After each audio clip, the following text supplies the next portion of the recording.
Hello there, welcome to my show, CANONsense, where we take a look at different universes from different franchises. Being mainly inspired from my friend The Four Snakes Align Through Time, which is a show that examines the timeline orders of various franchises, I decided to make this show, where I look at different universes from a different franchise per episode.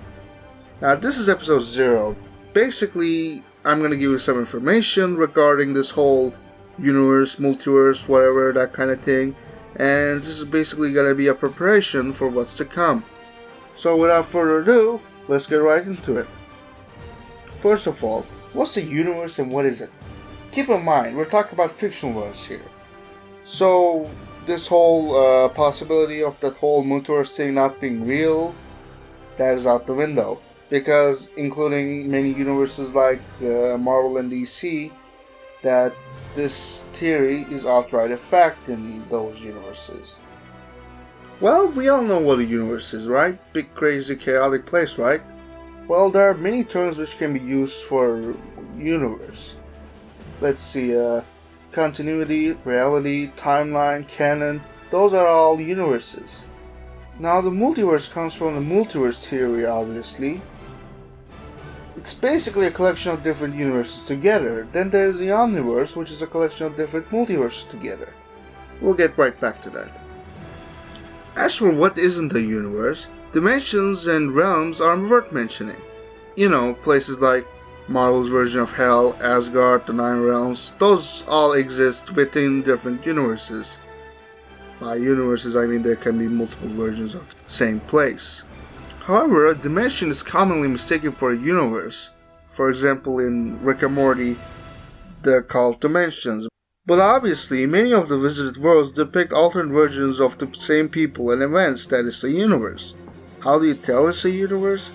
It's gotta be some kind of a setting, and not just a place like a room or a swamp.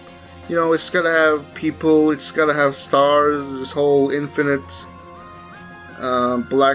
blackness with all those stars around it, all those planets, or maybe no planets at all. That's pretty much what the universe is. At least when it comes to this kind of thing.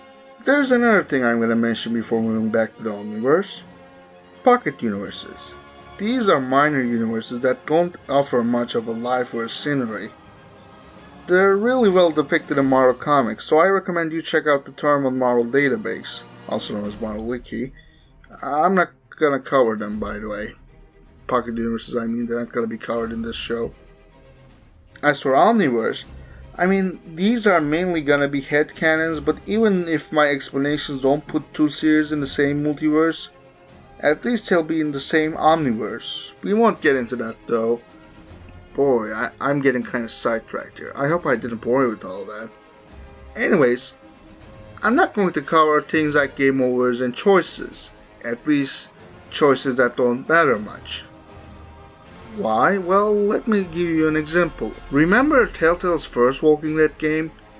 Remember all those different combinations of choices and endings you can make and then die in a game over in an unfair or fair way? There are at least 100 ways to go about it, and I don't think we want to be here all day talking about that. I am going to cover major endings though, since those do affect the story. As for what else I'll cover major universes, interesting other incarnations that can be considered their own universes. Even some non-canon entries get their own spot. For example, Link's crossbow training is ultimately non-canon. However, it's an entire game and so it gets its own spot. Well, I think that covers it all. See you all on the next episode where we talk about Sonic the Hedgehog. Just like the Four Snakes started, I guess. Then I'll probably move on to Mario. Yeah, Sonic then Mario, that's kind of backwards, isn't it? Anyways, bye.